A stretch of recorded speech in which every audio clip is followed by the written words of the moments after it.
Good morning. I have a juicy story for you that is dripping with success lessons for us all.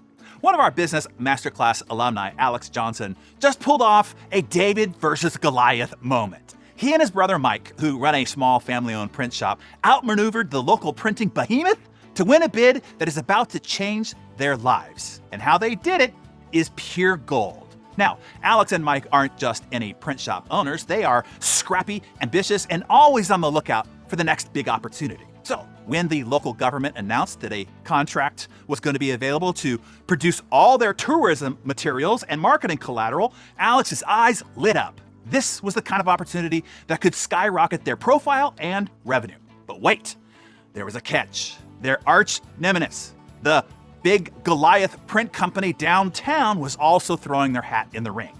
This wasn't just any competitor. These guys had the latest tech, endless resources, and a reputation that made most people think twice about going head-to-head with them. But the bid was announced, and most would have placed their bets on Goliath. As the deadline loomed, a curveball was thrown. The city's tourism board came up with a new slogan aimed at trying to attract younger tourists. This change required a complete redesign and a rapid overhaul of the entire campaign. Here's where things got interesting. Goliath, with all its bureaucracy, started to stumble. They couldn't make decisions fast enough. They were bogged down by endless departmental clearances and struggled to pivot quickly. Meanwhile, Alex and Mike saw their chance. They huddled with their small but mighty team and worked through the night, revamping designs, integrating the new slogan, and adding innovative touches like QR codes linked to interactive city maps. On presentation day, Alex's company showcased a full suite of revised samples. They wowed the board with their creativity, their innovation, and most importantly, speed, impressing the board with their ability to not only meet the new requirements, but to do so with creativity and innovation. Goliath? Well, they were still playing catch-up and could only show preliminary drafts. The board, struck by Alex's team's swift and proactive action, awarded them the contract. This victory catapulted Alex's company into the spotlight, and their company has grown almost 4 times since then. So what's the takeaway here? It's simple. Speed matters. How do small companies outcompete larger rivals? The answer is speed. How do younger or less experienced teammates stand out from their veteran colleagues? The answer is speed. This is what you want to pay attention to.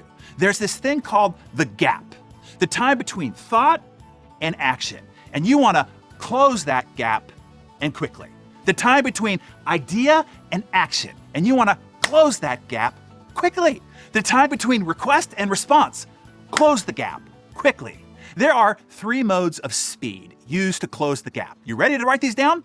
Number 1, the speed of response. Responsiveness is golden, a valued trait of successful people. Studies show that those who complete their work fast are perceived as more successful and productive. Use the 5-minute rule. If a task will take just under 5 minutes, like an email, a text, a short call, etc., do it now, assuming, of course, you're not in an undistracted fixed jam session.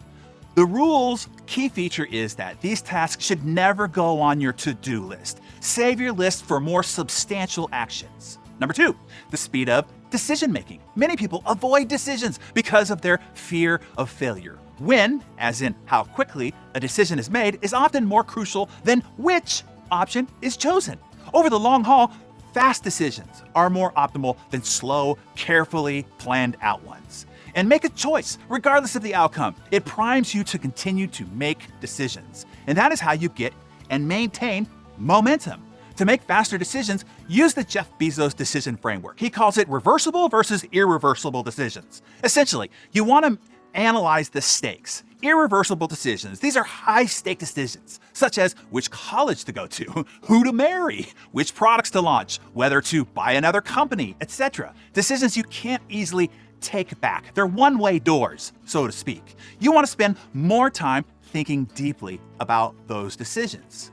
And keep in mind, realistically, very few decisions are irreversible. Most choices can be undone in some manner. The door goes both ways. Then there are reversible decisions. These are low-stake decisions, such as choosing what to wear, buying a small household item, the color scheme for a presentation, wording in an email, post on social media, etc. Don't dwell on these decisions. Act on instinct and just GSD. Number 3, the speed of execution. Execution speed creates momentum. When you shorten the gap between idea and action, you capitalize on the raw energy of fresh thoughts. This quick action helps maintain the momentum of enthusiasm, making it easier to keep moving forward. Just like pushing a car, once it starts rolling, it takes less effort to keep it going. Here's one for your notes. Action reduces fear. Hesitations amplify fear. If you wait too long, doubt creeps in, circumstances change, and often the idea dies. Strike while the iron is hot, while the opportunity is still ripe. As Walt Disney said, the way to get started is to quit talking and begin doing. Consider your own operation, be it a company-wide or personally. Where could increasing speed yield significant benefits? So decide right now which area you need to speed up the most. Is it speed of response, speed of decision making, or the speed of execution, or is it all three? Make some notes in your Darren Daily Journal, then share your thoughts in the comments below. Let's get this conversation rolling.